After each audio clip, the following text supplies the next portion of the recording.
Tonight, you're going to hear a true story, so absurd, it feels like a lie. But you don't need to worry about that right now, because here, the strange doesn't frighten, it soothes. Here, the unusual exists only to cradle your thoughts until sleep arrives. Close your eyes, if you wish, and just listen.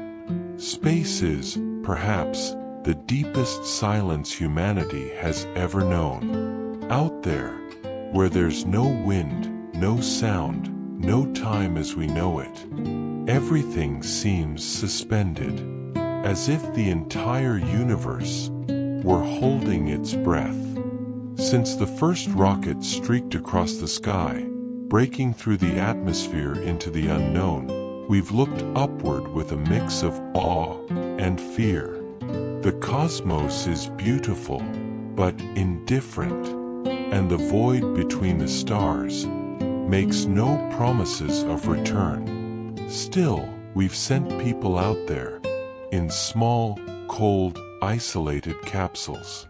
Men and women who, for a few hours or days, stopped being just human and became travelers of silence.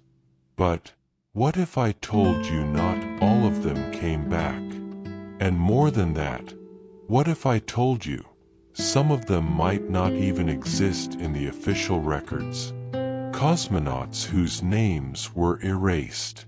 Missions that never made it into history books.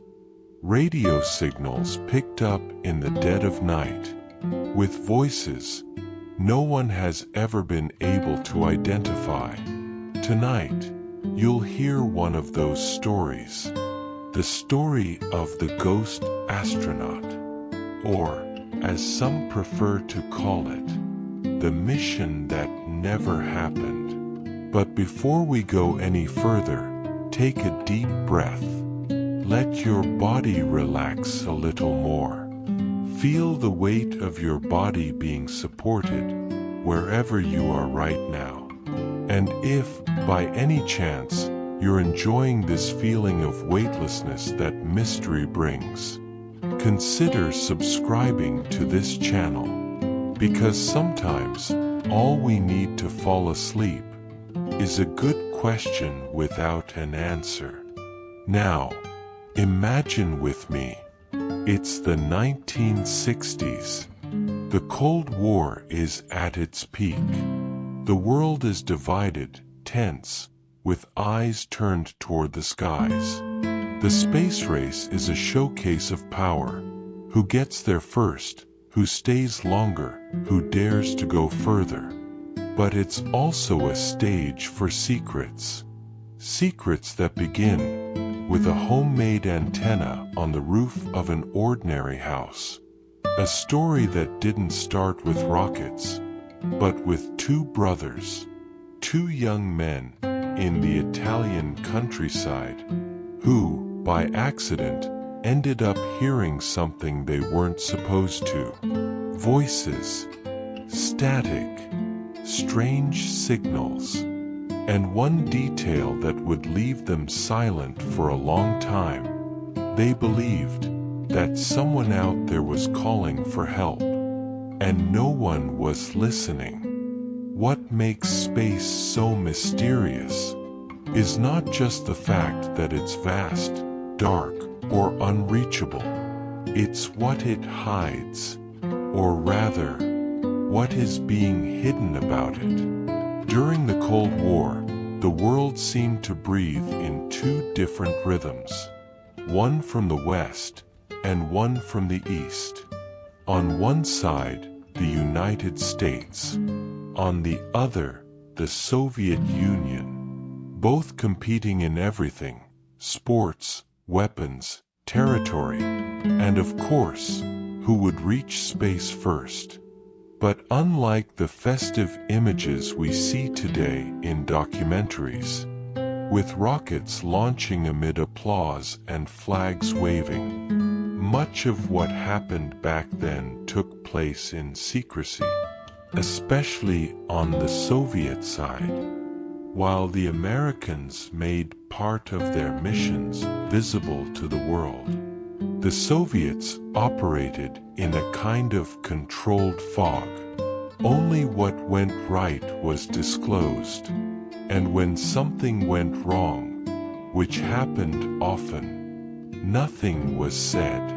There was no free press. There were no social media, no cell phone cameras live streaming events. There was only what the government decided to share, and what it decided to erase. Against this tense and silent backdrop, it's almost natural to imagine that things were hidden, failed missions, covered up deaths, perhaps even flights that were never officially acknowledged. And this is where the two Italian brothers enter the story. Remember them. The Giudica Cordiglia brothers. Two curious young men, fascinated by technology and radio frequencies. While most people slept, they listened to space. From a small makeshift station on the outskirts of Turin, they picked up signals from satellites, from Soviet transmissions, and, according to them, even from manned capsules.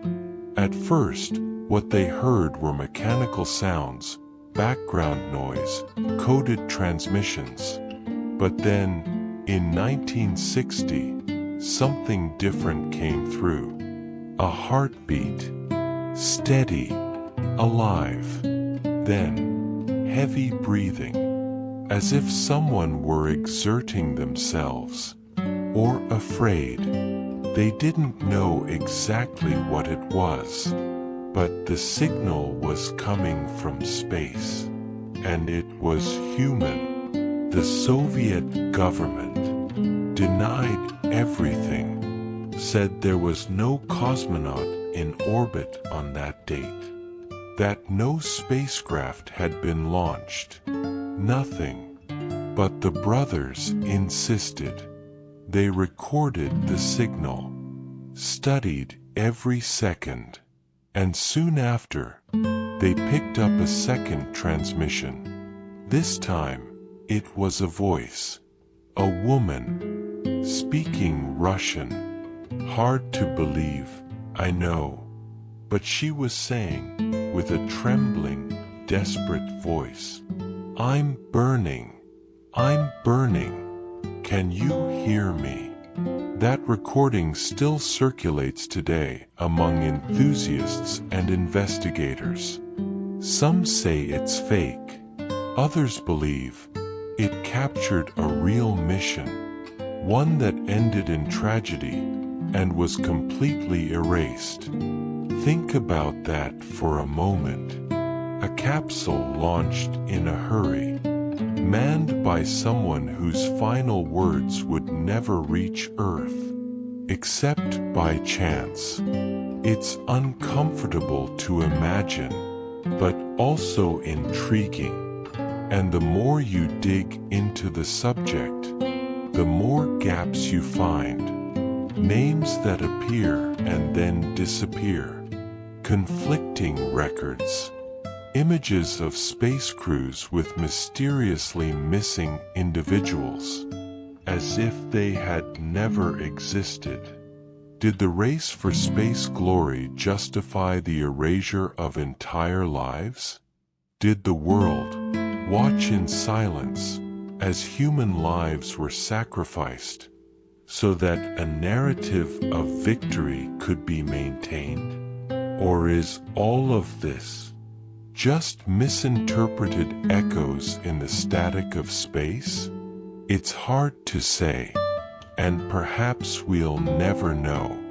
But there is one name, one story, that stands out in this tangle of silence and shadows. A man who, they say, went up and never came back. A cosmonaut who, officially, never existed.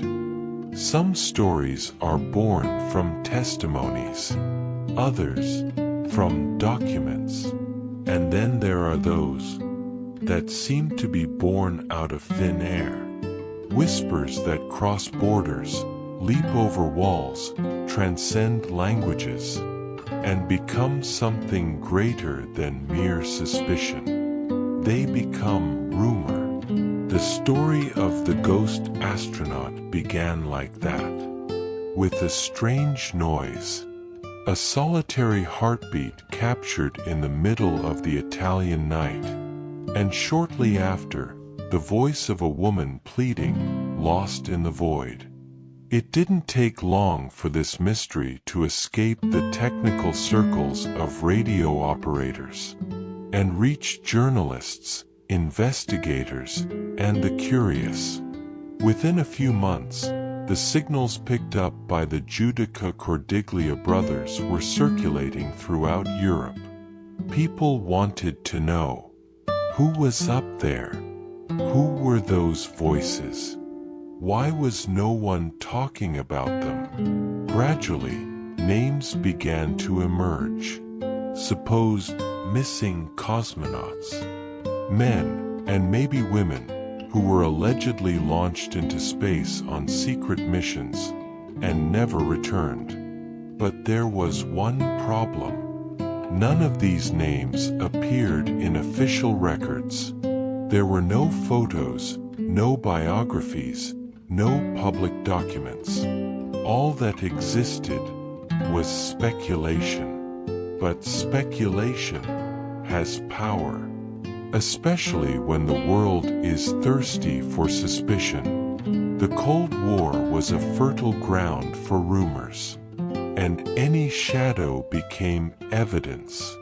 It was in this climate that the concept of the lost cosmonaut began to spread.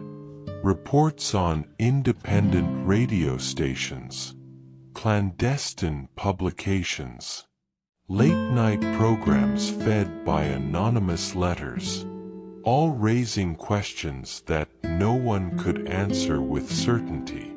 Suddenly, the world began to believe that the Soviet Union had launched astronauts before Yuri Gagarin, and that these missions had failed. With deaths, and with silence, the idea sounded absurd. But the doubt was already planted. Why would Yuri Gagarin have been the first, and not the fifth? Why wasn't there any talk about earlier human tests? And the most unsettling question, why did so many official photos seem edited? In one, a group of cosmonauts stands smiling in front of a spacecraft. But in the corner of the image, there's a strange space, as if someone had been cut out. Other photos show empty spots in military formations, or names on lists that, suddenly, stop appearing. Some independent investigators began to assemble parallel timelines. They compared training rosters, analyzed radio recordings, cross-referenced launch maps and dates, and then patterns began to emerge. There were time windows where something seemed to have been launched, but officially, nothing had been announced. Tracking signals were picked up by stations in Norway, Canada, Japan, all detecting orbital activity at moments that didn't match any acknowledged mission. And once again, what was disturbing wasn't the lack of evidence, but the strangeness in the details. A silence that was too technical, too precise, as if someone was erasing the traces. Over time, the rumor evolved. It became a theory, then almost a legend. There were those who swore that the Soviet Union had created a parallel program, completely separate from what was shown to the international press. A program that launched capsules with one single purpose: to test. To test human limits. To test technology. To test, even if it cost a life. And the darkest part is that this wasn't entirely impossible. These were not ethical times, and the space race wasn't really about science. It was a battle of symbols, and in the war of symbols, failure couldn't be known. So perhaps, if someone went up and didn't come back, it was better to pretend they were never there. And so, the figure of the ghost astronaut began to take shape, not as a name, but as a symbol, a reminder that, between the sky and the earth, there may be more than we're willing to accept. An absent presence, haunting the untold corners of history. He has no face, no biography, but he lingers, like a whisper, and that whisper would become even clearer when a specific name emerged. The name of a man who, they say, was erased from a photo and from a mission. A cosmonaut who became an urban legend and who, perhaps, was real. Every story involving the inexplicable begins with a detail out of place. Sometimes that detail is a sound. Sometimes it's an image. And other times it's a silence that shouldn't be there. But in this story, it all started with two brothers, Giovanni and Achille Giudica Cordiglia, two young Italians fascinated by the sky, who, without meaning to, would end up hearing what many would prefer to forget. They weren't renowned scientists, nor did they have access to military equipment, and yet, they built a small listening station in the basement of an abandoned hospital on the outskirts of Turin. There, with improvised parts, reused cables, and amateur antennas, they began to search space for signals, and they found them. In the late 1950s and early 60s, they were intercepting transmissions from the first Soviet satellites. They heard beeps, coded noises, and sometimes even signals from the American Mercury missions. But what began as a hobby soon became something bigger, because on an ordinary night, they heard something unusual. It was a heartbeat. Slow, rhythmic, human. It seemed to come from somewhere beyond the atmosphere, but no launch had been announced that day. The brothers didn't know what they were hearing, but they recorded it. And in the days that followed, more signals came. Heavy breathing, strange noises, and then something even more disturbing. A voice. The recording became famous. It was a woman with a Russian accent, speaking in a low, almost breathless tone. She said fragmented phrases, as if she were disoriented, and at a certain point, she said something the brothers would never forget. "I'm burning. Can anyone hear me? It's very hot. I'm lost." Giovanni and Achille fell silent. What had they heard? Was it a test? A mistake? Or had someone really been launched into space and was now drifting away forever? They shared the recording with experts. Some dismissed it. Others were disturbed. And then came the denial. The Soviet Union, pressured by journalists, denied any mission during that period. They said there were no cosmonauts in orbit, that no woman had been launched, and that the signals must have been errors or interference. But the brothers knew what they had heard, and they weren't alone. Other amateur stations in different parts of Europe confirmed the same frequency. At the same time, something was out there. Over time, the brothers came to be seen as central figures in a disturbing theory that the Soviet Union had conducted secret space missions with tragic outcomes, and that those tragedies had been erased from history. They mapped the signals, noted dates, compared them with official launches, and discovered gaps.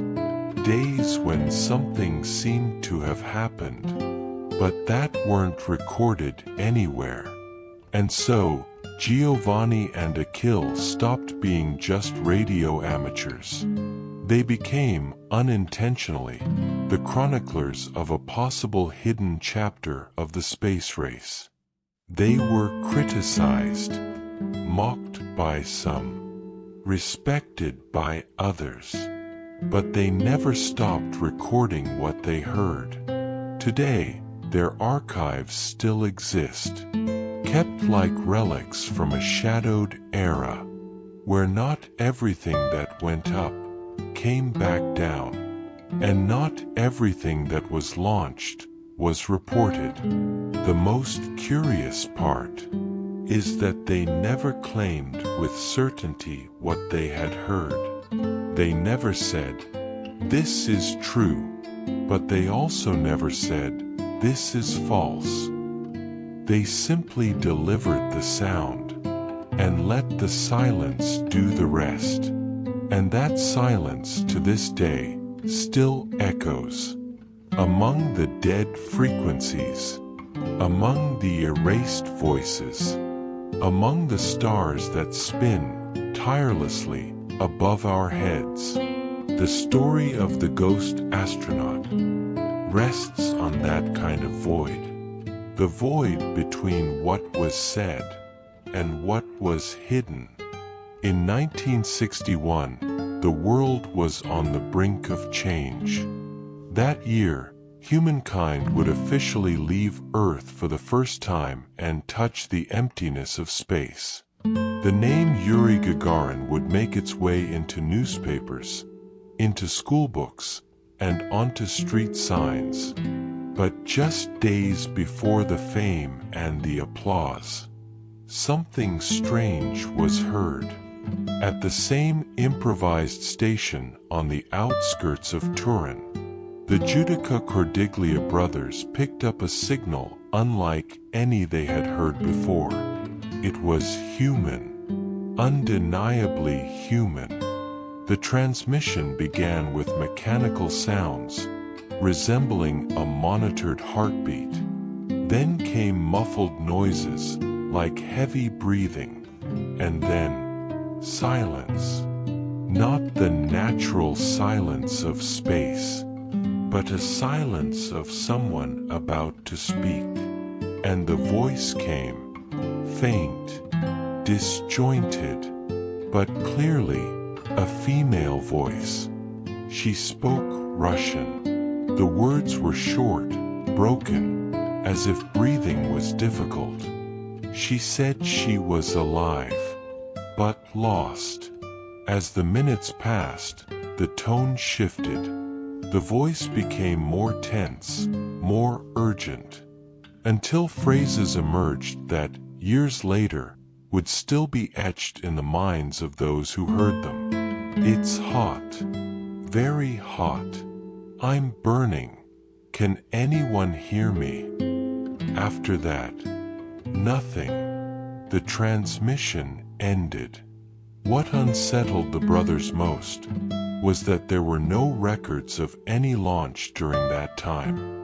No announced cosmonaut, no capsule in orbit, nothing. But there it was, a signal coming directly from space, with a voice, rhythm, and pain.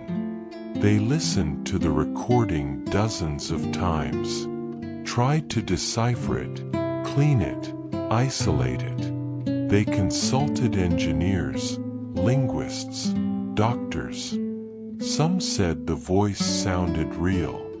Others said it was impossible to verify. But no one could explain why, in that exact week, signals like that were reaching Earth. As if someone were trapped up there, waiting for a reply that never came. Years later, theories emerged. Maybe it was a staged radio test. Maybe it was a reception error. Or maybe it was exactly what it seemed to be. A cosmonaut, sent alone, on an unacknowledged mission that failed before it even began. There's a theory that the capsule overheated while attempting re-entry, that the heat shield gave out, and for a few final minutes, she managed to speak before vanishing.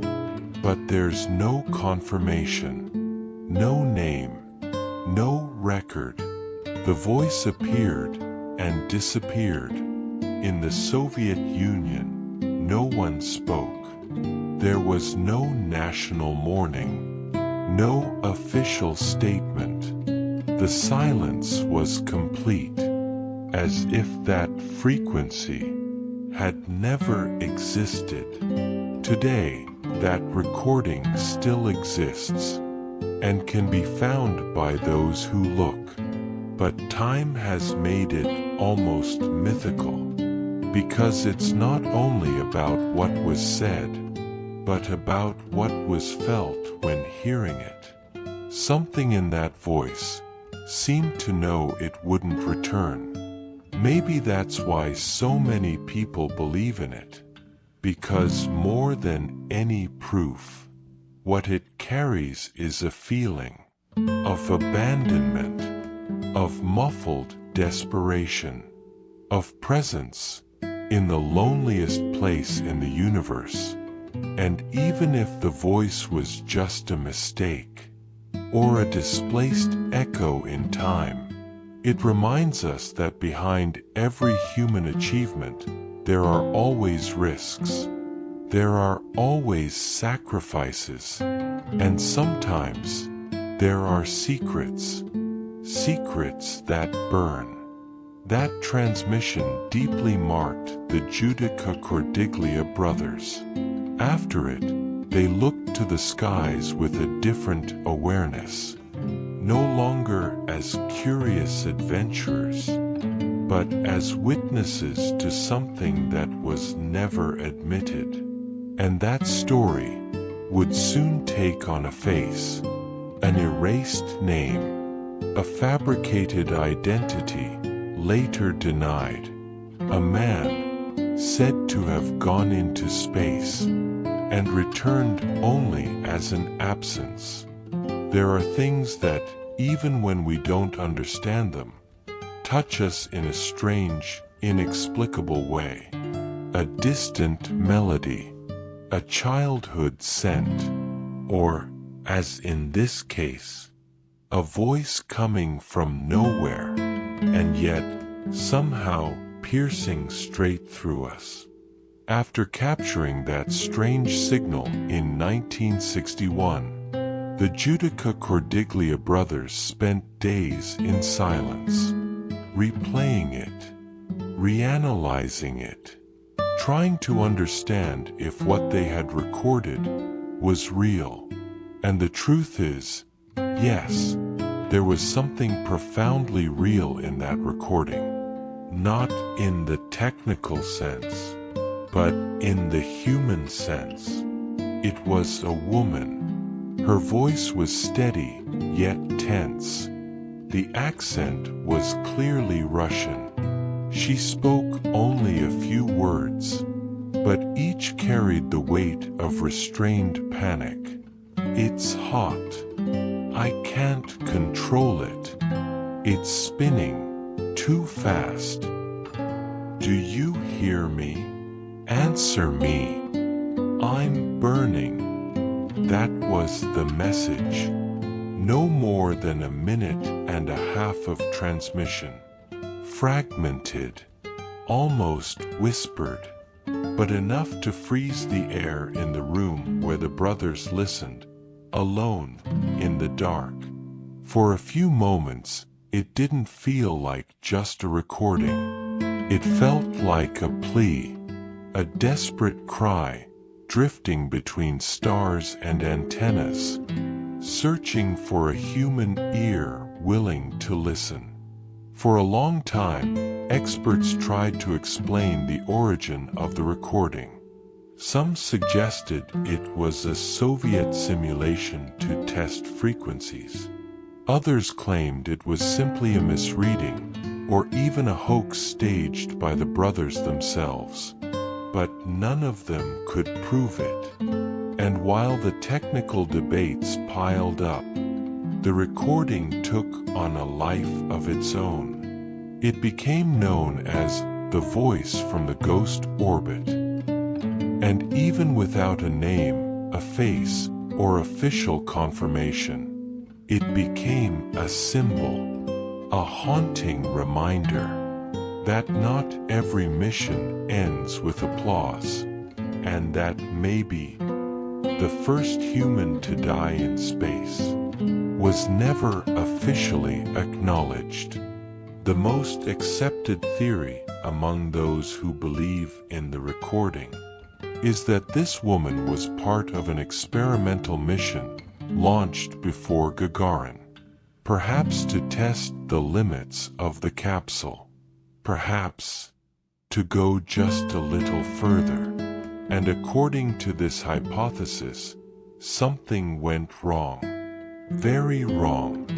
The capsule entered orbit, but lost control. It began to spin too fast. The heat rose. The oxygen dropped. And for a few minutes, she tried to communicate with mission control. But no one answered. Or maybe they did and we never knew.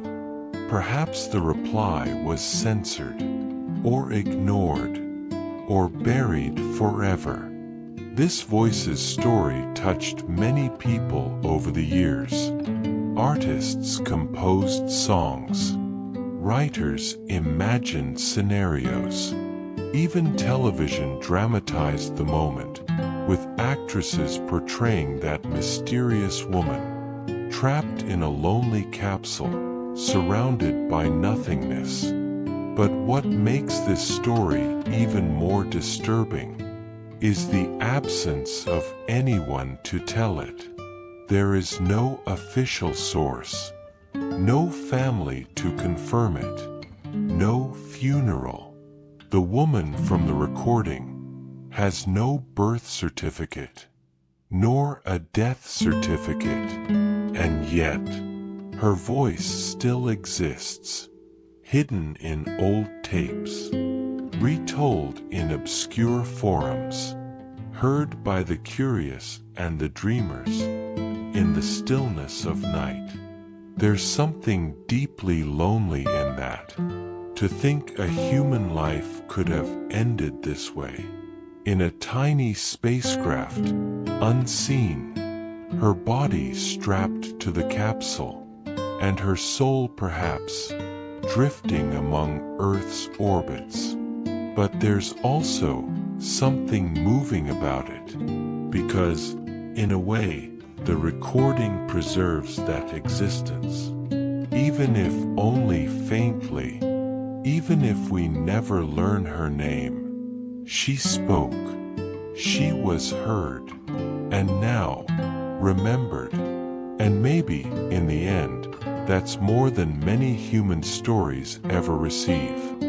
When a story causes too much discomfort, the first impulse isn't to explain, it's to hide. And that's exactly what happened. After the signals captured in 1961, and especially after the alleged recording of a woman in orbit, questions began to arise. Questions from the press, from scientists, from skywatchers. In Italy, the Giudica Cordiglia brothers had already made some of their recordings public. Local newspapers reported on it. European radio stations commented. Even small diplomatic circles began to take notice. After all, what was that? The Soviet Union, under pressure, responded. But its response didn't come in the form of an investigation, nor clarification. It came in the form of silence. A calculated silence. Meticulous. Cold. When directly questioned about the signals, Soviet spokespersons simply said, "There is no mission underway. There are no lost cosmonauts. There was no failure." It was as if nothing had happened, as if the voices heard had never existed. The USSR's communication system was strictly controlled. Only what was authorized could circulate, and any narrative outside the script was treated as disinformation. In fact, the very word failure didn't exist in the public Soviet vocabulary at the time. Missions were only announced after success. And if something went wrong, it disappeared. That was the rule.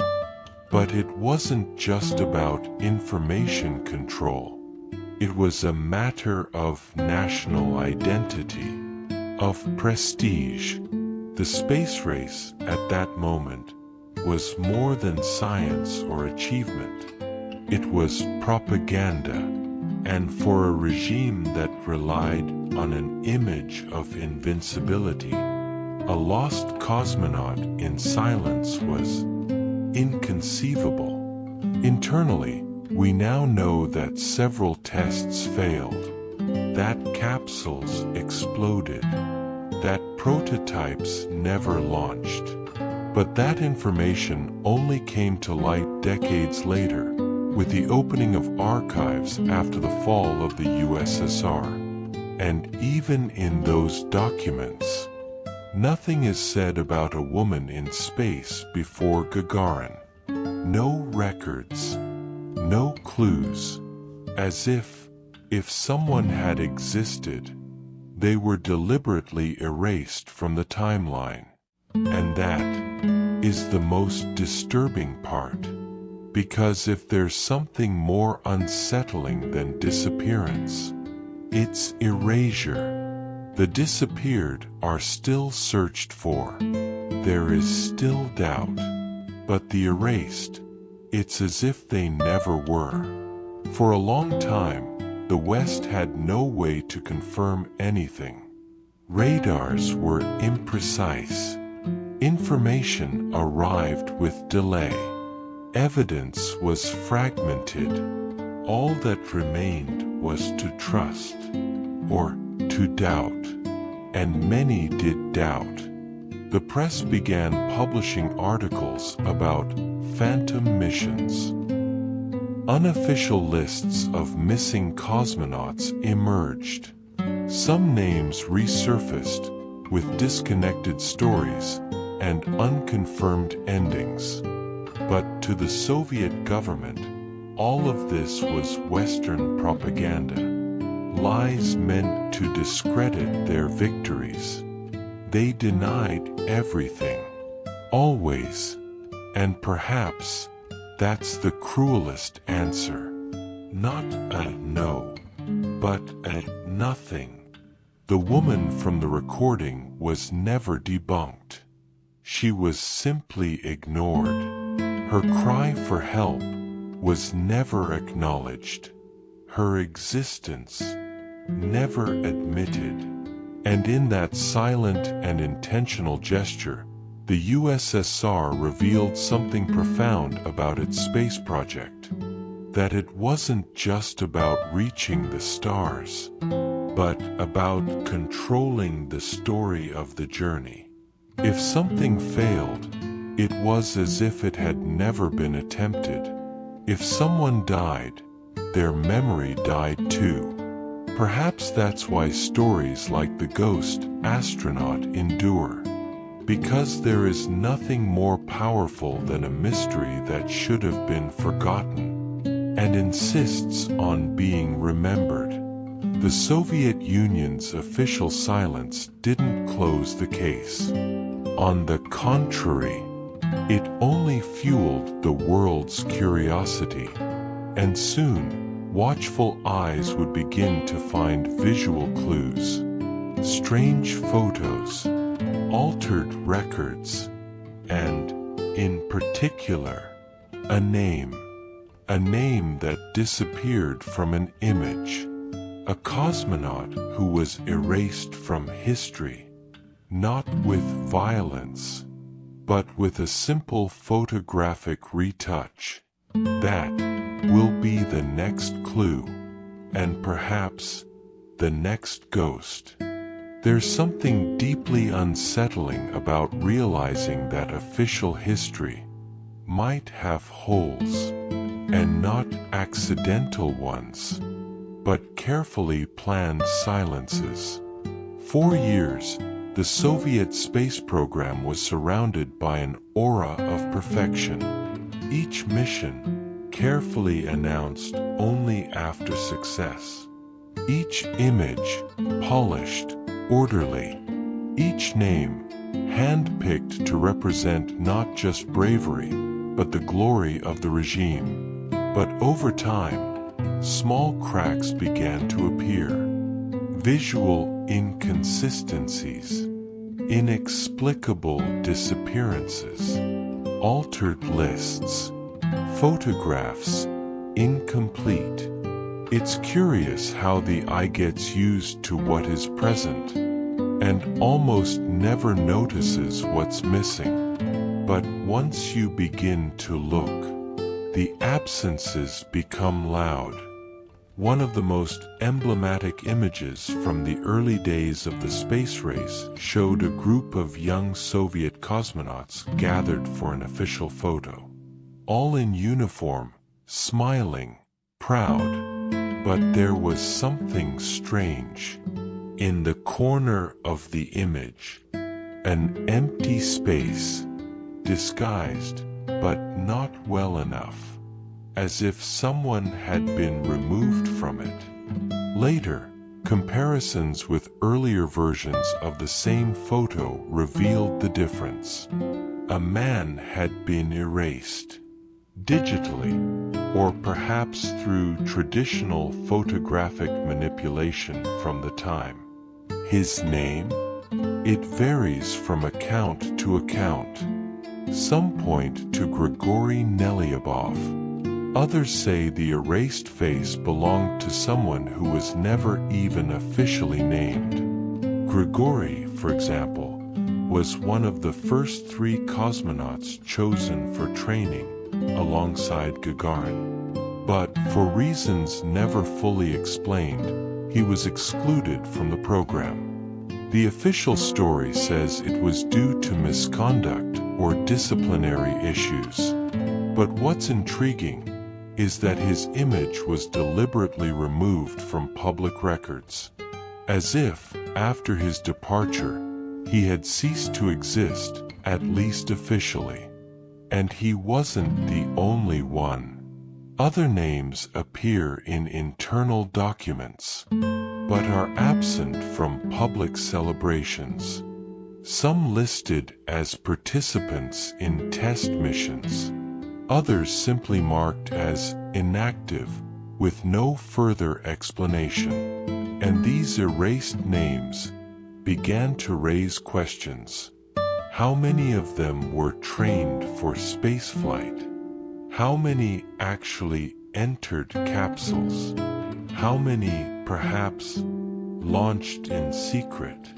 Is it possible that none of them flew? Yes, but it's also possible that some were sent on test missions, with no return, no press, no memory. The truth is, under the Soviet logic of the time, information was a strategic resource. Those who failed needed to be forgotten, not out of personal malice, but institutional convenience, as if the existence of these people threatened the greater narrative, the one of perfection, of progress, of total control. And the deeper one investigates, the more names begin to emerge from alternative archives. Names without biographies, or with fragmented stories. Young men, trained, prepared, but who, at some point, disappeared from the records. And even when their names are known, the faces are missing. The images, the dates. There's a case, for example, of a cosmonaut listed in a technical document, but whose photograph has never been found. Another appears in a training schedule, but his medical records were erased. That doesn't prove they were launched into space, but it does suggest there was more happening behind the curtain than the world was shown. And in that context, even photographs become witnesses, or at least accomplices to forgetting. Looking at a retouched image is like seeing a ghost. You don't see what's missing, but you feel that something is wrong. Perhaps that's why this part of the story touches us so deeply, because it reminds us that sometimes what's not said speaks the loudest. And amid this game of absences, one name began to stand out more than the others. A name that, unlike the rest, came with a nearly cinematic story. A man, a mission, and a capsule that, they say, returned empty. In stories like this, there is always a moment when silence takes shape, when absence gains a name, a face, and, over time, a shadow. That moment came with Ivan Istoknikov. At first, he did not draw attention. A common name, almost generic by Russian standards. But it was precisely that caught attention. Ivan Istoknikov was, according to some alternative archives, a cosmonaut scheduled for a joint mission with the Soyuz 2 spacecraft in 1968. While Soyuz 3, piloted by Georgy Beregovoy, would be the docking spacecraft, Soyuz 2 supposedly had Ivan as its occupant. But something happened. The mission was abruptly cancelled. Soyuz 2 was never officially launched. And, strangest of all, any mention of Ivan Istoknikov disappeared. Nothing in newspapers. Nothing in official statements. Nothing in technical archives. As if he had ceased to exist even before existing. It was then that, years later, in independent exhibitions and unofficial archives, an image of a man appeared, wearing the Soviet uniform, next to a test dog named Kloka. Both, smiling. Both vanished. The photo was quickly dismissed as a montage by Russian authorities. They called it artistic provocation. They said Ivan Istoknikov was a fictional character created to denounce the excesses of Soviet propaganda. And, indeed, part of that claim seems true. The Catalan artist Joan Fontcuberta declared, years later, that he had created the entire narrative of Ivan as a critical installation, with forged documents, manipulated photographs, and even staged interviews. But there is something curious about all this. Because the story of Ivan Istoknikov was already circulating before Fontcuberta's exhibition, and some of the images he used had appeared earlier in forums of groups interested in leaked Soviet archives. That does not prove Ivan existed, but it also does not guarantee it was just an artistic invention. What if the art, in this case, was just a mirror, reflecting something that was already being concealed? Because the idea of a cosmonaut lost on a mission makes sense within the logic of the time. Soyuz 2 was indeed planned, and its absence was never clearly explained. According to unconfirmed reports, the mission was aborted due to technical problems, but other sources indicate the spacecraft actually launched, and that an orbital failure caused loss of control.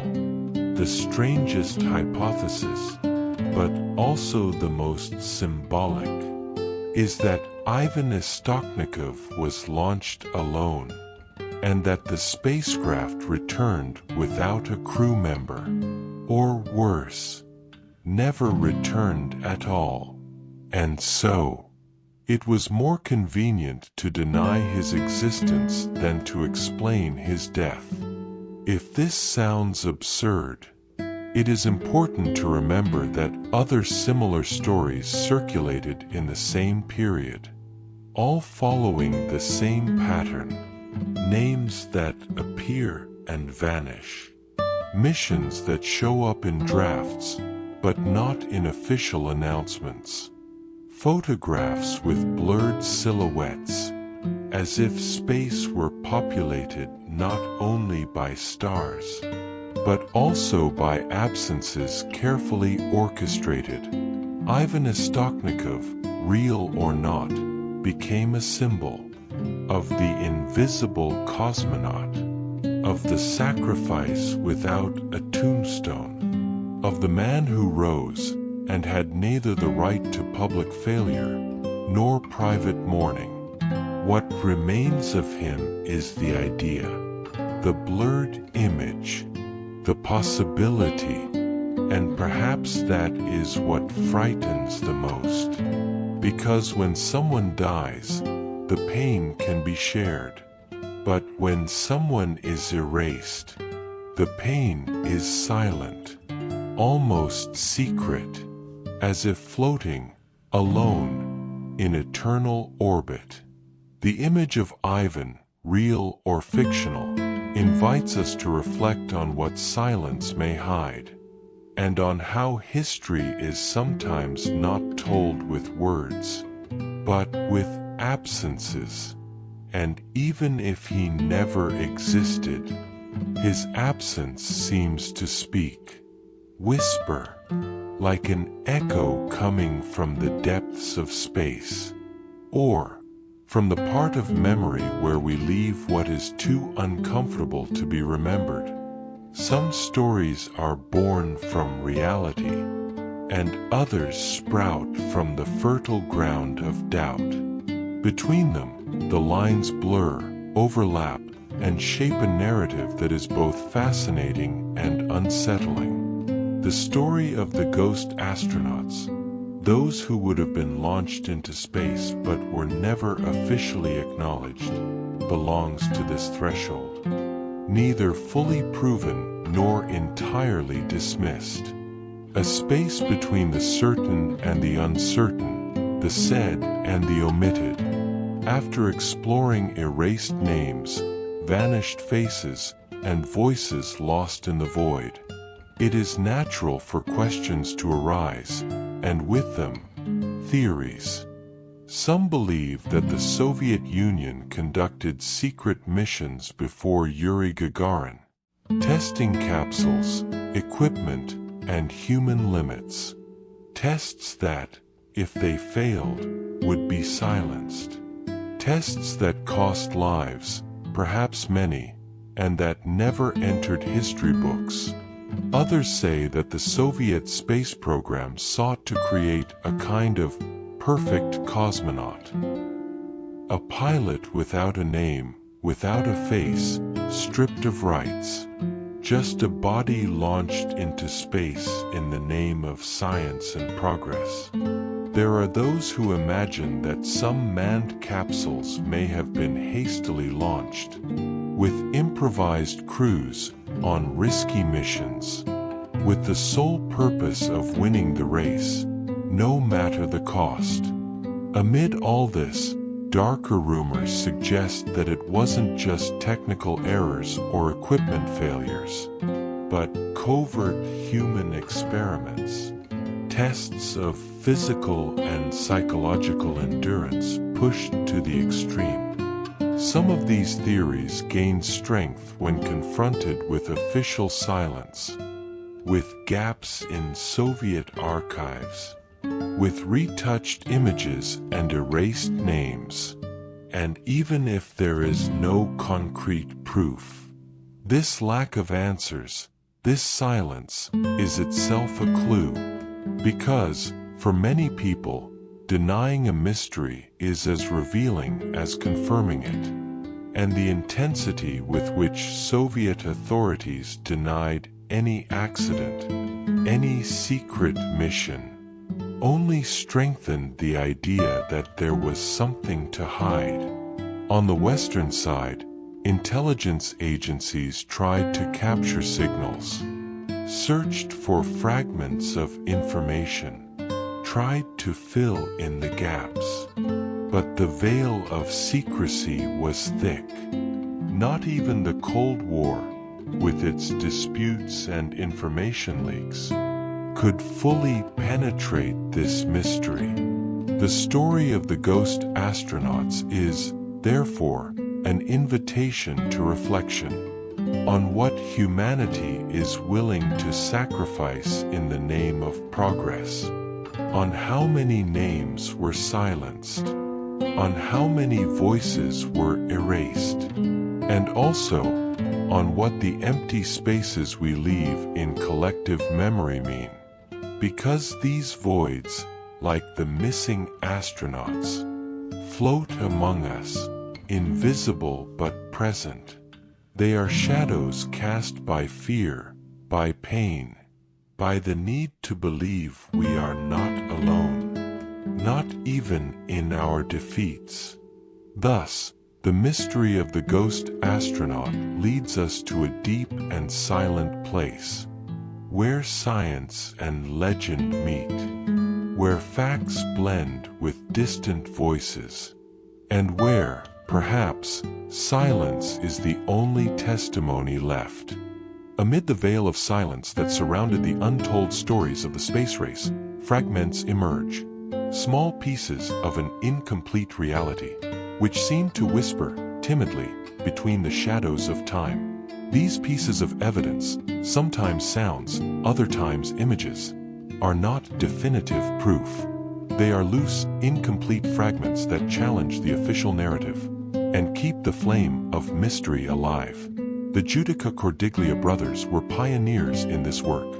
With simple equipment but attentive hearts, they captured signals that many thought impossible to hear. And among these signals, there were not only satellite noises or mechanical beeps. There were voices, human voices, distant whispers, fragments of conversations, labored breaths, sometimes a cry for help, recordings that challenged reason. Because they did not match the official records, they were not expected. And, above all, they were not acknowledged. Beyond the recordings, some photographs began to circulate. Official images, retouched, in which faces simply disappeared, in which crew members were removed from history, as if they never existed. There are also reports from former agents, scientists, and engineers who, anonymously, suggested that some secret missions were carried out, but never disclosed.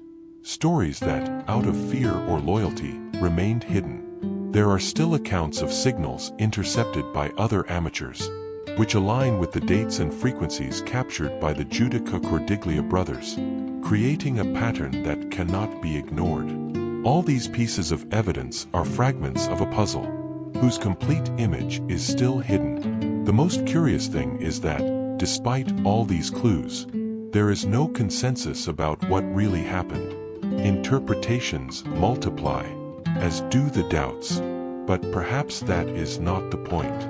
Perhaps the importance of this evidence does not lie in confirmation or denial, but in the persistence of an echo, of a voice that does not want to be silenced. Because science and official history sometimes walk the line of what is convenient, what can be accepted and disclosed. But the search for truth, even if fragmented, is what keeps alive the flame of curiosity and humanity. The captured evidence is like sonic and visual fossils, relics of a past trying to reveal itself. And even if incomplete, they invite us to listen carefully. To understand the mystery of the vanished astronauts, we need to go back in time, to an era when the world seemed split into two hemispheres of tension, fear, and competition. The Cold War. It was a time of long shadows, of firm speeches, but also of sharp silences. The Soviet Union and the United States were not only competing for military supremacy, they were racing to be the first to conquer space. It was about more than technology, more than science. It was a race for prestige, for power, for pride. Every step taken up there had consequences down here. Every announced mission was a political statement. Every failure, a defeat that could shake domestic confidence. In that setting, truth became malleable. Secrecy, a weapon. Space programs became arenas not only of scientific progress, but of strict information control. Missions were meticulously planned, and sometimes cancelled without explanation. Failures were hidden, deaths unacknowledged. What couldn't be leaked wasn't. And the silence surrounding the lost astronauts is part of that strategy. The weight of secrecy pressed down on scientists, engineers, and crews. People were instructed not to speak, to deny, to erase from the map anything that threatened the image of strength and success. This climate created a gray zone, where dangerous experiments were carried out in the name of the race, where human lives could be sacrificed without official records, without public memory. The pressure was immense, and it may be hard for us today to imagine what it was like to live under that shadow.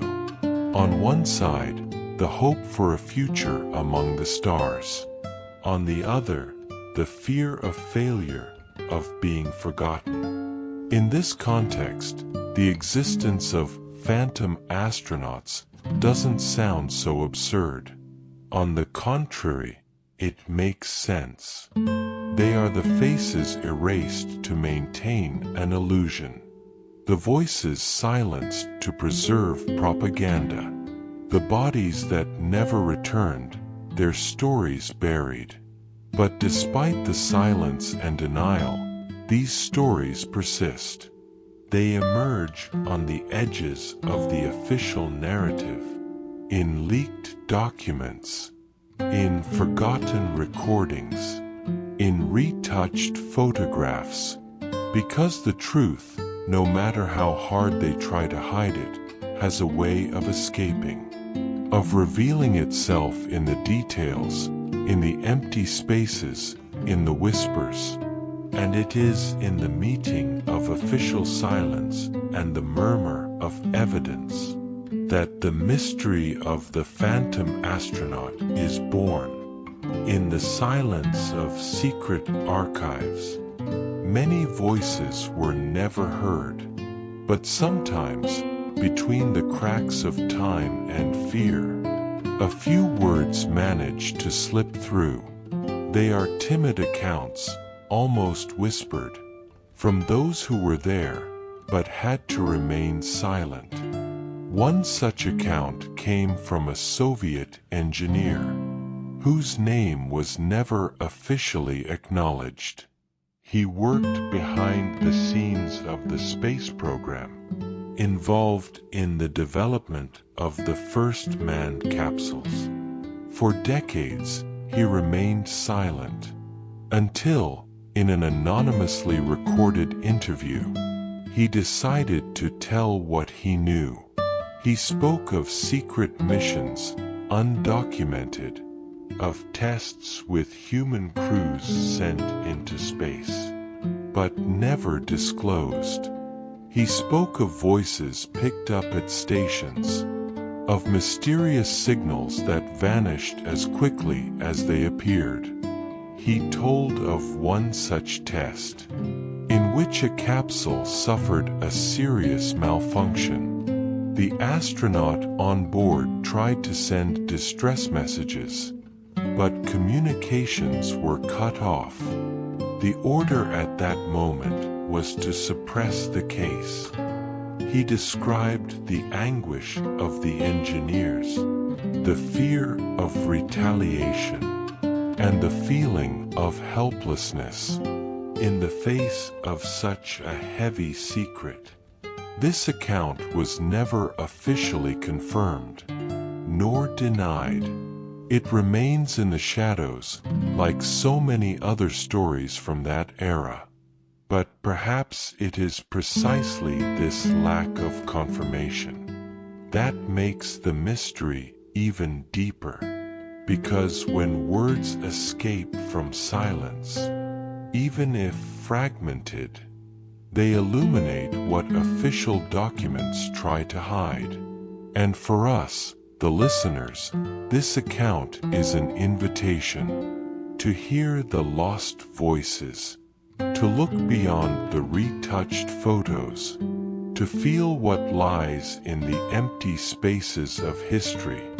In the early 1960s, in a small listening station in Italy, two brothers were about to capture something the world might not have been ready to hear.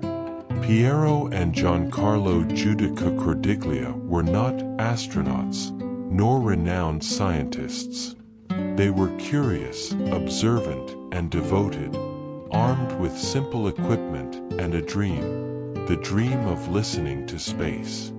In those days, as the space race stirred hearts and heightened the tensions of the Cold War, they pointed their antennas to the sky, trying to intercept invisible signals, lost fragments of the vast silence of the cosmos. And that's how they recorded voices that were never meant to reach them. These recordings contain fragments of conversations, human murmurs, muffled noises, sometimes almost imperceptible, like distant echoes. Among those voices, one stands out, a female voice, tense and desperate, trying to communicate with Earth, as if trapped in a place where time and space dissolve. The recordings caused shock and confusion. Many dismissed them as mere interference, auditory illusions, or outright frauds. But to the brothers, they were evidence that something greater and darker was happening behind the scenes of the space race. They spent years trying to decipher them, analyzing and cataloging each fragment. Some voices sounded like pleas for help, others mere technical reports. But what never came was official confirmation. No agency ever acknowledged the voices. No government admitted to a failure or a loss. And that official silence made the existence of those recordings even more intriguing. The Giudica Cordiglia brothers became controversial figures, accused of sensationalism, of making up stories. But to those who listened closely, the voices they captured are still there, persistent. They are invisible witnesses of a hidden past, inviting us to look beyond what we are shown. Listening to those recordings, it's impossible not to feel the fragility of human life, the loneliness of space, and the weight of secrecy. When the voices captured by the Giudica Cordiglia brothers began to circulate, they sparked a wide range of reactions, from fascinated curiosity to cold skepticism and outright rejection. For some, those recordings were proof of a hidden reality, a truth buried beneath layers of silence and propaganda. For others, they were fantasies, crafted by creative minds seeking notoriety. Newspapers began to publish articles, sometimes cautious, sometimes alarmist. Radio stations played excerpts from the recordings, capturing the attention of listeners around the world. In scientific circles, the discussion was restrained, but present. It was hard to accept that, in such a tightly controlled era, a secret of that magnitude could leak so easily. Governments, of course, vehemently denied everything. Soviet authorities labeled it all as absurd fabrications, a Western attempt to discredit their achievements. But in the silence of control rooms, there are unofficial reports of tension and concern. On one hand, admitting major failures and human losses would have been a devastating blow to the regime's image. On the other, the possibility that these recordings were genuine posed a threat to the carefully constructed narrative. For the Giudica Cordiglia brothers, the impact was personal and intense. They became controversial figures, dividing opinions, but never ignored. And so, the story of the ghost astronaut took on a life of its own, floating between facts, speculations, and mystery. Even decades later, the discussion remains alive. New technologies allow us to revisit those recordings, to analyze them with precision, to search for patterns. And while science seeks answers, the story reminds us of human fragility amid technological progress. That behind every mission, there are dreams, fears, voices, sometimes silenced, sometimes heard. Time has passed, the years have moved on, and the world has changed. Technologies have evolved, becoming more precise, more sensitive. And with them, a renewed interest has emerged in stories that were once silenced, forgotten, whispered. Today, the search for the truth about the Phantom Astronauts has taken new paths. Researchers, historians, technicians, and the curious now join forces, diving into declassified archives, analyzing old recordings with modern software, searching for signals, patterns, evidence. But the journey is slow and quiet, like a spacecraft gliding through the dark. These investigations proceed with caution, because truth does not reveal itself easily. Part of the challenge lies in the fact that many documents remain incomplete or have been destroyed, and the official records, even those now accessible, contain gaps, empty spaces that seem deliberately left behind. But science is not content with silence. Specialized laboratories are using artificial intelligence to try to decode old recordings, separating noise from signal, seeking hidden voices. There are groups studying official photographs, searching for signs of manipulation, using techniques that detect retouching and editing, images where faces have vanished, shadows that don't align with the light. In research forums, discussions unfold in a calm, almost meditative tone, like those assembling a puzzle that was never properly put together. And even with all these advances, the answers remain elusive. Some researchers believe we will never know the full story, that parts of the secret were buried forever, along with the men who may have flown into space and never returned. Others hold on to hope, because they understand that mystery invites curiosity, that truth is a journey, not a destination, and perhaps that is the greatest lesson of this story. That the silence surrounding these phantom astronauts is not merely absence. It is a space for what has yet to be discovered. An invitation to listen more closely to what time has let slip away. With each new analysis, with each rediscovered recording, there is a whisper that reaches us, a story that insists on being told, even when the official version tries to silence it. And it is in that meeting point between past and present, between silence and voice, that the true voyage begins.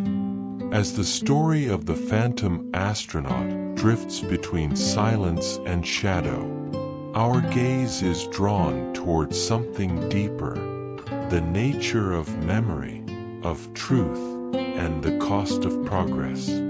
Behind every great human achievement, there is a hidden price. Lives, stories, voices that are not always told. In the glow of the stars, we sometimes forget the faded faces, the whispered names, the absences that remain. Collective memory is selective. It chooses what to celebrate and what to forget, what to illuminate and what to leave in the dark. And often, that forgetting is not accidental, but a conscious choice.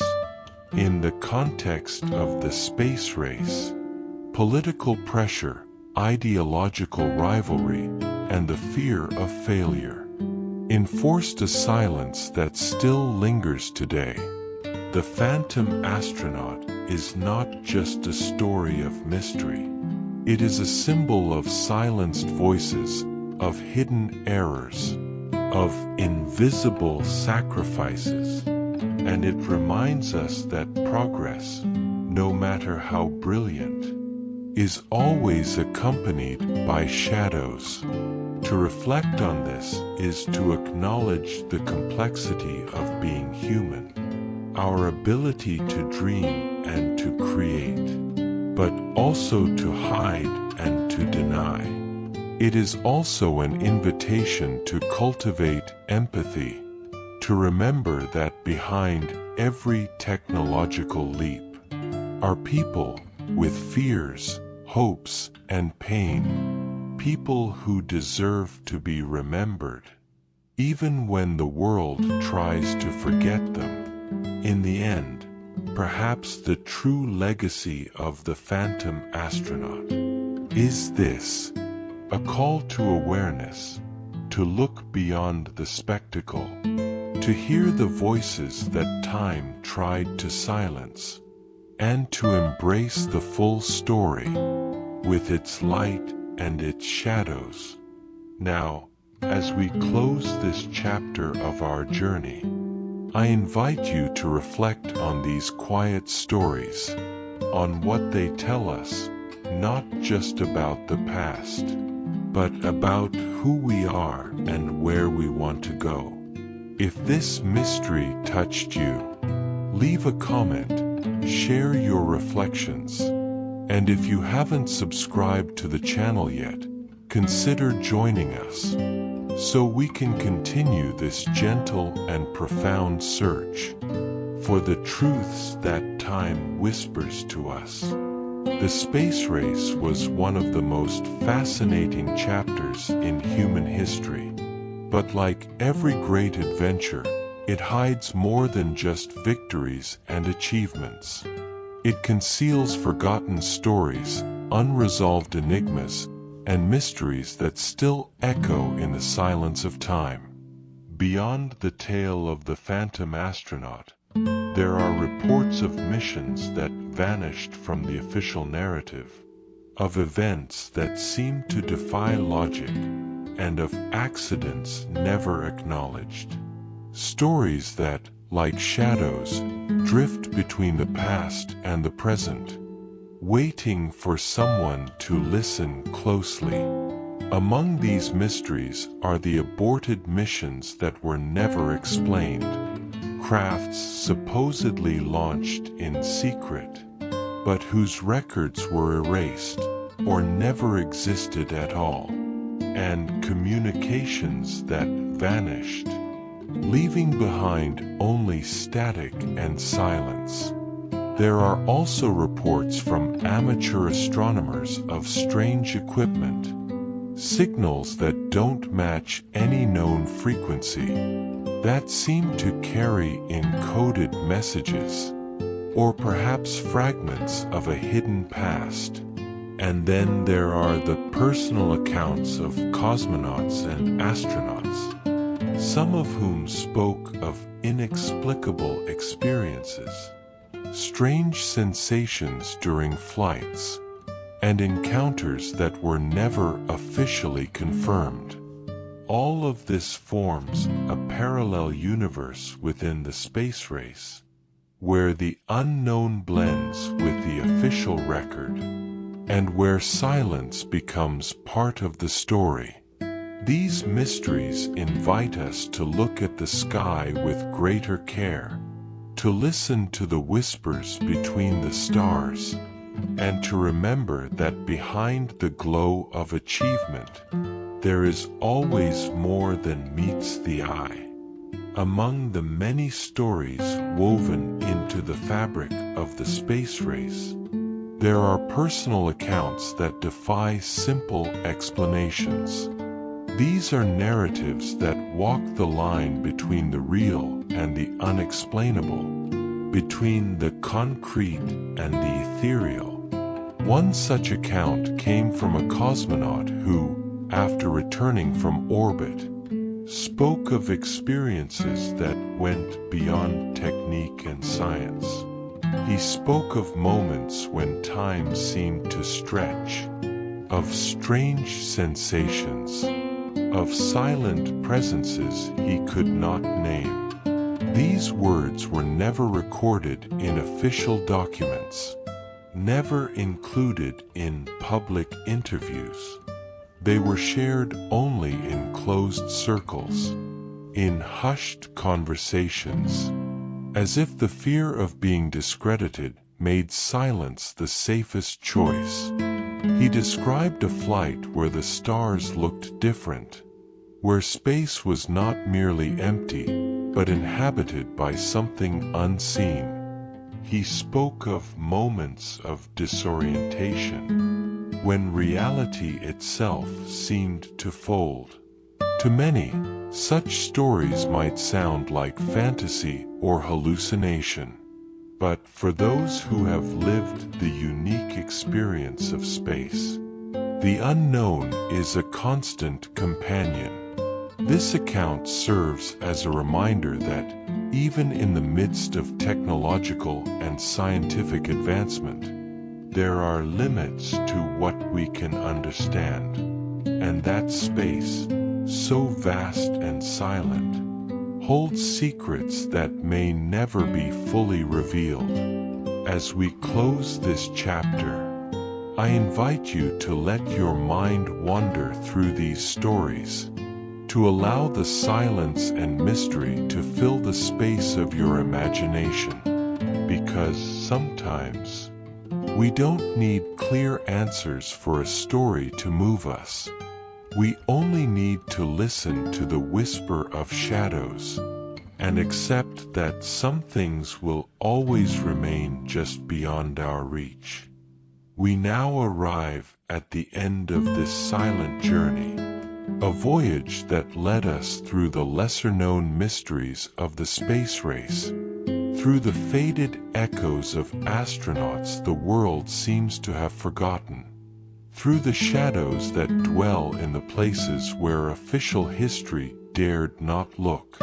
Along this path, we've drifted together through voices floating in silence, through vanishing images, through whispered accounts that defy oblivion, stories that may seem absurd, almost unbelievable, yet carry within them the essence of something beyond what we can grasp with our hands.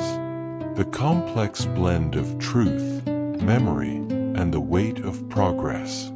It's natural, perhaps even inevitable, for the mind to seek clear answers, solid explanations for what feels like a tangle of uncertainties.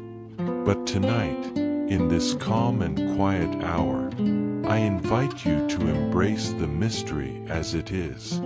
A space where silence speaks, where absence has a voice, where the unexplainable becomes a gentle companion, almost a lullaby for curiosity. If this story found a space within you, if it stirred that soft feeling of unease wrapped in peace, I would like to invite you to share your thoughts in the comments, because every thought, every doubt, every feeling you leave here becomes another light in this space of seeking and reflection, a thread that keeps this story alive, connecting it to other minds and hearts. And if this kind of storytelling, calm, thoughtful, and respectful of each one's pace, resonates with you, if you feel this channel is a refuge for the restless mind, consider leaving a like. It's not just a gesture of support, but a way to help build a community where mystery can be explored gently, without haste, without pressure, where the search for truth is a journey we share. If you're not yet part of this community, we would be honored to have you with us. Subscribe to the channel so we can keep traveling together through stories that are more than fact or fiction. They are fragments of something greater, an invitation to contemplation and peaceful sleep. Now, as the night deepens and calm fills the room, I invite you to close your eyes.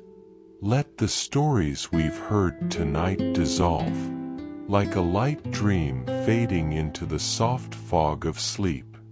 Let this real absurdity, this nearly unbelievable truth, fade gently, without rush, into the mist of your dreams. Good night.